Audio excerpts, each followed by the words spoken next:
বালিকা ফুটবল গ শাখায় দড়িলাতে যারা প্রতিযোগিতায় বিজয়ী হয়েছে, প্রথম স্থান অধিকার করেছে খাদিজা আক্তার লামিয়া, সোনিয়া আক্তার ষষ্ঠ শ্রেণী রোল নম্বর 19, তানজিলা আক্তার ষষ্ঠ শ্রেণী রোল নম্বর 18। আমি তাদেরকে বিজয় মঞ্চে আসার জন্য ব্যক্তিগত অনুরোধ করছি।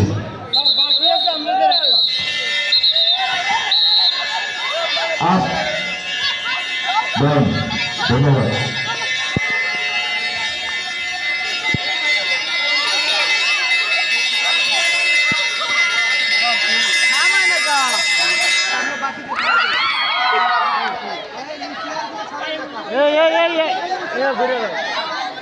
বাঁশি না দিলে বাজাইবেন না, বাঁশি না দিলে